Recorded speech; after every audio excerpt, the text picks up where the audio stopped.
You're right, that's the cover of Strand magazine, and the hapless visage of Sherlock Holmes is having darts thrown at it. What's up? What's going on in this scene? Well, he's let me down again. I mean, this poor Dr. Watson has had to, because Sherlock Holmes doesn't really exist, has had to hire an actor to front the whole business.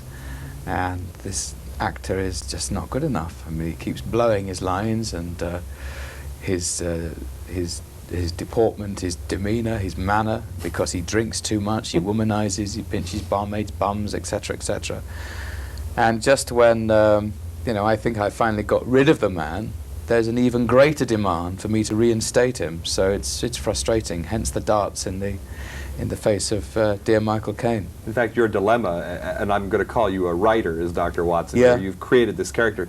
Conan Doyle had a similar dilemma when he tried to kill Sherlock Holmes. Yes. And had to bring him back. That's right. The parallel seems obvious, at least to me. Well, maybe it's like, maybe it's like a TV actor who's stuck in a soap opera and he's desperate to get out and hopes that the writer's going to kill him off, but actually he's brought back.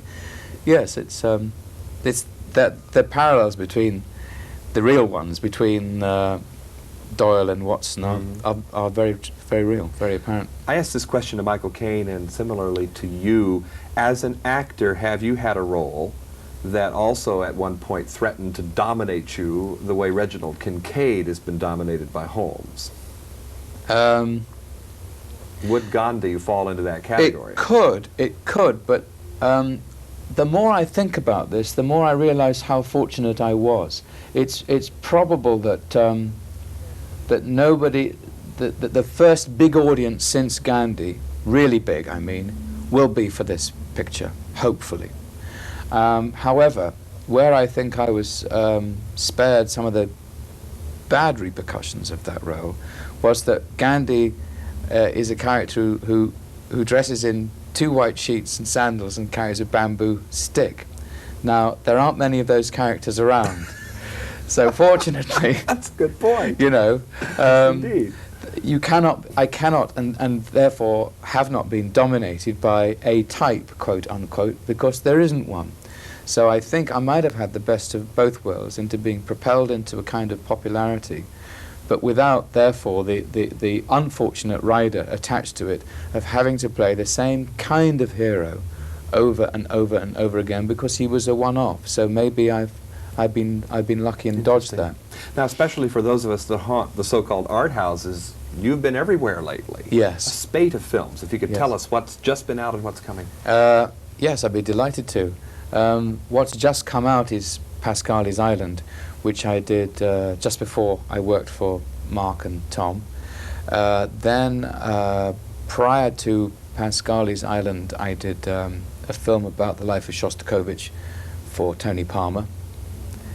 That's primarily in black and white, and occasionally, to great effect, goes into full colour. And I personally think it's a thrilling film. Also, last year I did a film come mini-series about Lenin's journey from Zurich to St. Petersburg. That's the one in the sealed train. The Sealed Train, yeah. Which was a fascinating script and a great role for me to do, and a great experience in Vienna. And since our film, Without a Clue, I have completed an HBO film about the life of Simon Wiesenthal. So there will be quite a lot, quite a gallery of rogues and otherwise arriving on your shores soon. At least here, it's all with a twinkle in your eye. Oh, yeah. Comedy, was it a fun essay for you? Oh, God, yes. It really was. Especially after the very tragic portrayal of Basil Pascali in Pascali's Island. Mm-hmm. It was great for me to play comedy. Although the comedy of Watson is one based on frustration, and at times near fury. It was a great delight. And it's based on a character who has extraordinary focus, even obsessive focus. Obsessive, and yeah. you're very good at characters like that. Yes. In comedy. See, or even when I play comedy, I'm still stuck with obsessives. Is this an unfair tag? Or is that what makes Watson special here? I hope it's what makes him special. Whenever I'm asked to play a tragic hero, okay, like Basil Pascali, I look for the potential comedy. I look for the wit to make him full, accessible, and real to the audience. So that when I was offered Dr. Watson, and I was thrilled to be offered the role, the same instinct came into play, that I looked for the poignancy, the vulnerability, and the potential for frustration, anger in the man, to make him again a fully rounded human being. It's no good in a comedy trying to give a comedic performance. You can't. It's between Michael and I. It isn't just Michael or just me. So if we pursue our two lines of attack, Michael, I think, has some very poignant moments. He's at the very end. Yeah, he's explored the same thing. Yeah. And I think that the exploration of what seems to be the opposite of the obvious mandate, obvious label, is maybe the way in.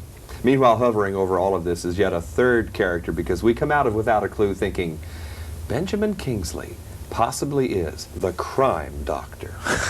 Pleasure to meet you. Thank you. Our best to the crime doctor. Thanks a lot. We're both in London. I'm John Tibbetts for KCTV5.